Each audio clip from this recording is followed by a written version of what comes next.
show you how this works. Let's assume this is the client, and this is the server. So the client is going to send across an HTTP request to the server for an object or any resource, and then the server is going to return, I would say, rather it replies to the client by sending it across an HTTP response. This is the actual working of client and server. HTTP is said to be a stateless protocol.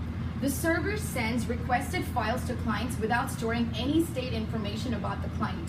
If a client asks for the same object that it just asked for a couple of seconds ago, the server is going to send it again since it's already forgotten what it did earlier. Since HTTP server maintains no information about the clients, HTTP is said to be a stateless protocol.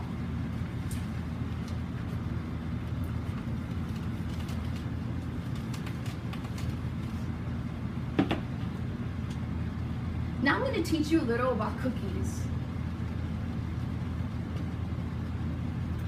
A cookie is a plain text file with no logic on it. It is often desirable for a website to identify users, maybe because the server wishes to restrict user access. For this purpose, HTTP uses cookies.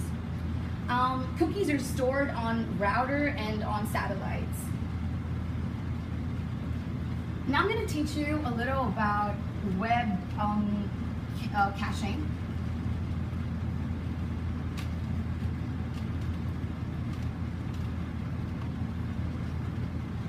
A web cache is also called a proxy server. It is a network entity that satisfies HTTP requests on behalf of the server. The web proxy has its own disk storage and keeps copies of the recently requested objects in its storage. This is the working of web proxy server. Let's assume this is the client, and this is a proxy server, and then this is the main server.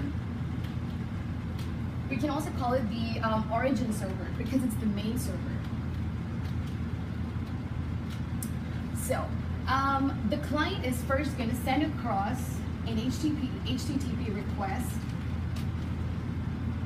for an object to the proxy server.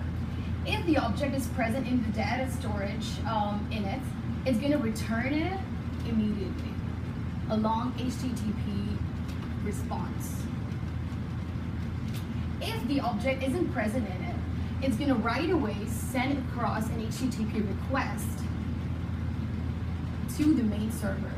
And then the main server looks for the object and it returns it to the proxy server along HTTP response, which it's going to send back again to the client along HTTP response.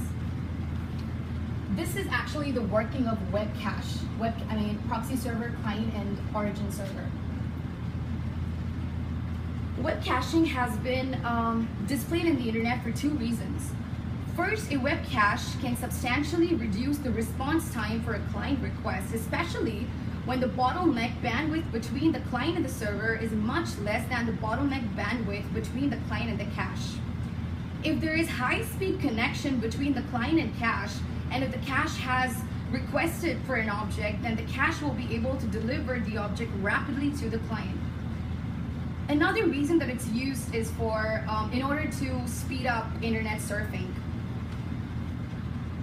Web caches can substantially reduce traffic on companies' access links to the internet. And web caches can substantially reduce web traffic in the internet as a whole even, thereby improving the performance for all of the applications on the internet. Another reason that web caching is used is to hide the IP address of the client computer so that it can serve anonymous. This is basically done for security reasons. Another interesting feature why web caching is used is to bypass security restrictions and filters. For example, Work offices have blocked many, applications like Facebook, MySpace. However, one can use proxy server to bypass these restrictions that the company puts ahead and access blocked websites easily. Another type of HTTP is HTTPS, which is basically for secure browsing. Now we're going to move on to another protocol. It's called SNMP, which is Simple Network Management Protocol. This basically monitors the network. It is a set of standards for network management that includes application layer protocol, database schema, and even data objects. It basically resolves the network to traps or committees. This is about it, and I'm going to just give you some information about hash table, even though it's not really relevant to protocols that I've taught you so far. But here it is. Hash table basically is a flat file that contains logic.